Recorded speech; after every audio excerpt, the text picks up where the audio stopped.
This is our very first one, and we are so excited to be with Miss Danielle Hedges. She has invited us personally into her home. Danielle, I just want to thank you so much for being a part of Saba and also just inviting us to be a part of your kitchen today. Thanks for having me. Hi, Tiffany. I'm super excited. Yeah. Well, Danielle, I know you've been with Saba for a very long time. And, Saba 60 has been a part of your family for many years. So kind of tell us what has changed and why Saba 60 made that difference. Yeah, we've been a part of the Saba 60 program since it came out, and my entire family just adapted to eat this way because I am a firm believer in, I cook one meal, and if you don't like it, you're really going to have to fend for yourself. So my kids, along with my husband and myself, their taste buds have changed too. So they make better choices now. Um, Saba 60 for us just makes sense. It fits our lifestyle. We're not really big into eating out, so this seems to work out well for us. When we do hit the restaurants, we know what to make, we know what kind of decisions to make, and it just seems to be pretty easy at this point. Well, that's so great. Now, what would be some of the differences of how I know you've always pretty much cooked very clean. So what would be some of the things that changed a little bit once you did get on the Saba 60 program and even the whole Saba lifestyle program? What do you think changed about y'all's eating habits? Probably more than anything, the structure, because Hmm. now we have kind of like our internal clocks are so set on eating, the three meals and the three snacks. So it's kind of just second nature to make those choices when they need to be made during the day. If we're going to be out and about, and we know we're not going to be around something that we can just grab, we always make sure that we take it with us. Even with my kids, I have a daughter who's away at college, and she packs her lunch every day. She packs her snacks. So it's just so easy to adapt to this lifestyle that Right. it just makes it simple. Simple. Well, and that's what I love about Saba. The whole lifestyle to me is just, it's so simple. I see you guys carry your water bottles all the time with you. And to me, I like it because you don't have to really think. You Absolutely. just, you just know what you eat and you eat it. And if it's not on the plan, you don't eat it. That's what I like about it. Not that we don't all kind of, get off of it every now and then and possibly have those things we shouldn't. But the great thing is you can always just jump right back on it. The next meal just can be clean. So I'm so excited, and I'm especially excited about what you're going to be making today for us. And can you kind of describe it a little bit and tell us what's in it? Sure, sure. So I'm going to be making a cauliflower fried rice. So it's going to taste exactly like fried rice, but it's not going to have the carbs that rice has in it. Everything is fresh. Uh, this is a bag of rice cauliflower. You actually can buy just a head of cauliflower, throw it in your food processor, or chop it up and grate it yourself.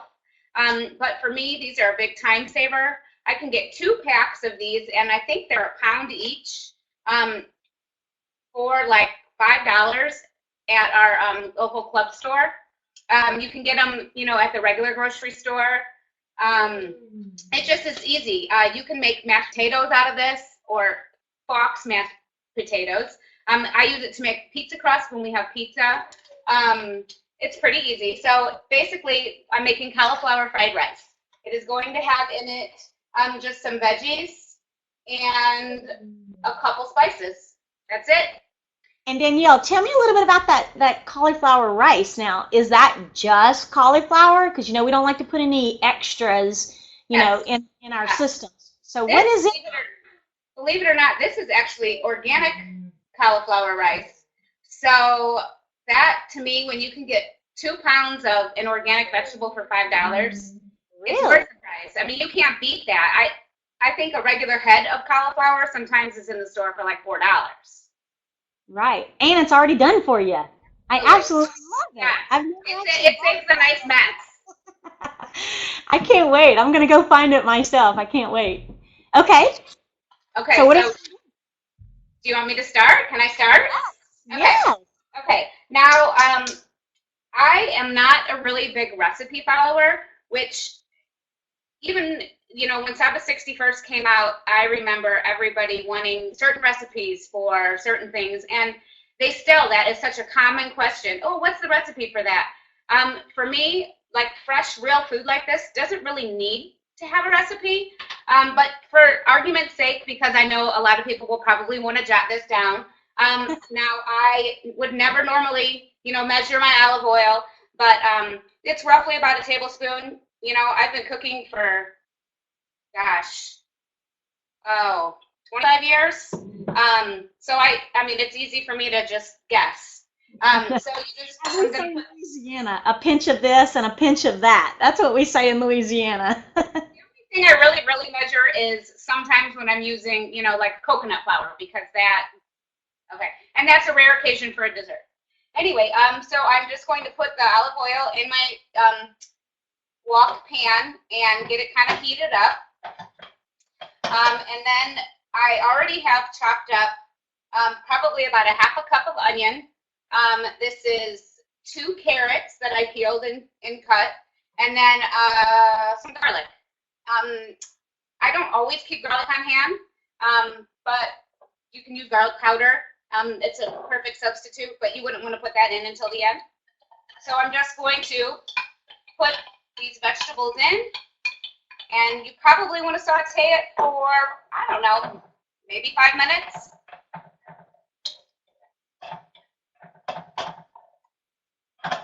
Now, Danielle, how do you choose, the best vegetable or what vegetables you want to put in something like this? How do you make those choices? Well, I like vegetables with a lot of fiber, because fiber is so important for me and my personal, just the way my system works. Sure. So I eat a lot of broccoli, Brussels sprouts, greens, those chrysoupus, I think that's how you pronounce it. You probably would know better than I would. But I also like to get vegetables, sadly, that my kids will eat.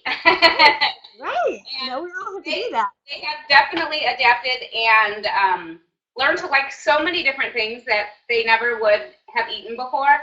I mean, to think, 5 years ago that my kids would eat pizza made with cauliflower crust, just right? And now my daughter says, oh my gosh, do we have to eat regular pizza? Because I don't eat pizza. That's kind of one of those, I don't know how anybody eats pizza. It's kind of like ground meat. I don't know how anybody eats beef, but each to his own. But she's like, okay, Mom, we have to make our cauliflower pizza. Right. So having this cauliflower already done, I'm going to be so excited to make cauliflower pizza now. It really makes such a time saver. And you don't have to clean up the mess of the food processor. Oh, I know. Okay, so I'm not a big food prepper, but I do like to batch cook sometimes. And this is like the perfect example for me of what a simple batch cook would be. Okay, this is a whole pound of cauliflower. So my family wouldn't go through this, in a meal. So this leaves me leftovers for, probably like 2 to 3 lunches for myself. My husband eats the same thing for lunch every day, so I typically have leftovers of whatever we had for dinner. It just, besides just having the food on hand, that's my definition of food prep.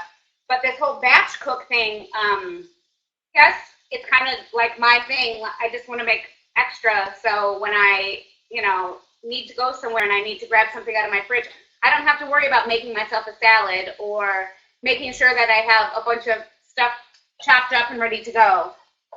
That, this just saves me a lot of time. Well, that's a very... I do this with quite a few vegetables. If I'm going to turn on my oven for 20 minutes at 400 degrees and roast some broccoli, why not put 2 or 3 trays of vegetables in there and roast, a handful of things? Throw them in the fridge, and then I have them for a few days. That's a great point. I love that. Okay, so I think this is nice and sauteed up enough. Next, I'm just going to toss in, I sliced up a medium zucchini. You could use peas, but my family doesn't eat peas. I like peas, but the kids don't and Aaron doesn't. So I kind of just leave those off when I make this kind of thing because I really want to make it easy, you know, where everybody's going to eat it. Right? So the zucchini doesn't take as long to cook, so that's why I don't put it in right at the beginning. Now, when you cook, Danielle, do you get your veggies like really mushy and No. you like cook them down to where they're just Nope, mushy? I kind of almost think that they lose their nutrients when you do that. Plus, you know, since I do the batch cooking, and I want to kind of save some for leftovers, when I go to throw them in the pan the next day, or if I'm on the go and I have to find a microwave somewhere, I don't want to have them so overcooked that they really are just mush. I'm not a big fan of that. Right. Ooh, I dropped some on the floor. Okay. Don't we all? Man, if I don't have to clean my It's a good thing I have this dog here that is coming to clean it up. it wasn't a very good cook if I didn't get something on the floor. It's funny that you say that because growing up, you know, my mom has been sick pretty much my whole life. She was diagnosed with MS in '85. So my dad has always been, you know, from the time I was about 10 years old, my dad has always been the cook. He taught me how to cook. He taught me how to love to cook. But he was the messiest cook when I was a kid. I have an older sister, and we would be responsible. You know, my dad was a mailman, and okay, I'm just going to go ahead and toss in the cauliflower now. The whole thing, and I'm going to mix it all together here. This is only going to cook for about 5 minutes,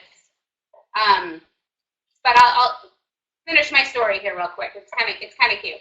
So my dad, he was a mailman, so he had a very strenuous job. He walked about 7 miles every day, you know, year round, blah, blah, blah. But he would come home, and when we were really little, he would do all the cooking until he kind of taught us the ropes, because my mom, you know, didn't feel good a lot. And he made the biggest mess. I mean, it was all over the stove, down the sides of the stove, you know, on the floor, on the backsplash. But he was an amazing cook. So, since I'm the one who has to clean up what I cook, I try to be very careful. Right. But he definitely taught me how, and he taught me well, and he taught me how to cook mostly healthy, you know. And it's very therapeutic for me. I find a lot.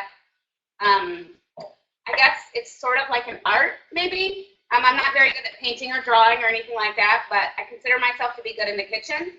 And that's kind of sometimes if I'm kind of having a stressful day, I'll go into my kitchen and, you know, batch cook some vegetables. Sounds funny, but Yeah. pre-Saba 60 or pre-Saba, I would bake a cake or bake cupcakes or cookies, but now we just cook up some veggies. That's so funny because that's so my family too. My mom, we would walk in the kitchen from my mom and we're like, really? I mean, do you have to make this big of a mess? I mean, clean up as you go. You know, she's like, no. She said that wouldn't be fun. That wouldn't be what, you know, that takes everything out of my cooking.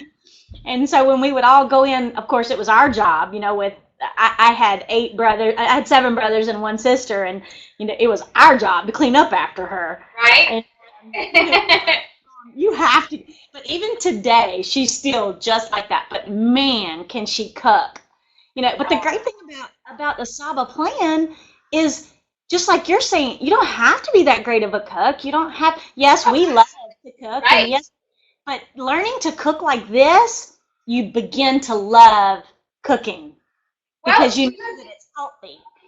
Right, and you know, I mean, you know what's going into this pan is made with love, and it's chock full of nutrition. I mean, that to me is the best of both worlds. Okay, so this, basically all you want to do is make sure your cauliflower almost is kind of like transparent, not where you could see through it, but you know, it's almost looks like a cooked onion sort of would look. Oh, And then it's basically done. I personally know that you can add the liquid aminos to it. I prefer the coconut aminos. Coconut aminos for 1 teaspoon only has 90 grams of sodium, as to where this liquid aminos, 1 teaspoon has 320 milligrams of sodium. I know that you're not going to use that much by any means, but I just prefer the taste of the coconut aminos. It's kind of it's not as salty, obviously, and it's a little, more mild. So for this whole 1 pound batch, I would use about a tablespoon for the whole thing. of course. So you just kind of put it through. And to be honest, The amino is used in place of what, like a soy sauce or something, Danielle? yes, and I actually looked up because we don't eat soy sauce, but I did look up the sodium, and the sodium in soy sauce is kind of comparable to that liquid aminos. I know this is nutritionally better for you, but I still think it has a lot of sodium. So just my preference, I don't really like that much like of a salty taste. So the coconut aminos just work better for me. Now, if you decide that you want to use the coconut aminos and it's not salty enough or something, I guess you could use a little bit of a Himalayan salt, just a tiny bit here and there. I wouldn't myself, but I guess to each their own. The only other thing is you could use garlic powder or onion powder instead of onion or garlic, but I just think there's so many nutritional benefits in the actual vegetable itself.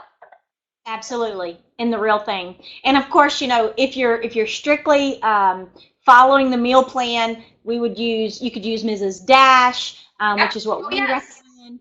Yes, Yeah. or and use these aminos very sparingly. We don't want to use a whole lot of that. I know they have been approved to be used on the plan just for flavor more than anything. So yeah, just a dash, just a pinch.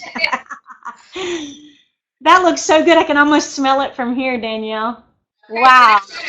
And so this filled up my entire wok. Honestly, it's going to give me a giant container. My family probably would maybe eat a quarter of this for dinner. So it's going to give me, and I love leftovers. I can have leftovers for breakfast. This morning for breakfast, I had my salmon that I had for dinner last night, some broccoli that I roasted last night, and a half a grapefruit. Wow. You sound like me. Everybody's like, what do you eat for breakfast? I'm like, chicken breast. Unless I'm being specific, to the cleanse, then I gotta have my eggs. But I am a chicken breast. I'm a high protein kind of gal when it comes to morning meals. I'm kind of weird. I don't know what's wrong with me. I can almost eat breakfast in the afternoon better than I can eat it in the morning. So a lot of people. My family's like that. My family likes to have bacon and eggs for dinner a lot. Yeah, isn't that crazy? We had to have bacon and eggs for breakfast. Somebody had to come up with that. So to me, I'm like, to each his own. If somebody would have told me like 3 years ago that I would be eating salmon, I would have laughed in their face. I was never a fish person. I am a tuna in a can kind of girl, and I have experimented with so many different fish. And to think that now I can eat salmon for breakfast kind of blows my mind. So. And it's all cassava, right? Right, absolutely. Well, Danielle, we thank you so much for letting us come into your home. That dish looks amazing. I'm sure we'll have lots of questions on it. But like we always say, right, just keep it easy, keep it simple, and don't overstress about it, Keep it real more than anything. And that's what we're all about here at Saba is, just keeping it real and being us. And that's what I'm so excited about this new Saba Kitchen thing that we're doing. And just to show people that we're just everyday people living a healthy lifestyle. You got it. And this kind of stuff is easy. My kid cooks this when she's away at school. I have my 10-year-old son help me cook this kind of stuff at, just because I really think that kids need to grow up learning how to make basic essential foods for themselves, you know. And it's fun. You want it to be fun for them. Yes, it's fun. And this was so fun today. I'm so excited. Thank you so much. And like I said, we're all here for you, and we're showing you exactly how this lifestyle is. It's simple, it's easy. It doesn't take a lot of meal prepping. It strictly just takes having the right foods in your home. And knowing what they are. That's it. And knowing what to use and what not to use. And I'm a big person that says, hey, you know what? I don't want to bring the candies and the cookies and the stuff into my house because I don't want to be tempted. And what we don't really realize is our children don't need that. We wonder why children are so sluggish in school nowadays, because most of them are starting their day off with a Pop-Tart, which I think kind of invented, so I could go in, that could be a whole nother that could be another Selma kitchen. I know, right? So, starting your children off right is to me makes you feel good as a mom. Without a doubt. It makes you feel good as a wife to send your loved ones off with a healthy, clean diet. And when you learn to cook like this, it's almost like you just go no to the rest of the stuff, Right? So I'm just so excited. Thank you so much for being with us. And you guys join us next time for our next Sava's Kitchen. You'll never know where we'll be. Thank you.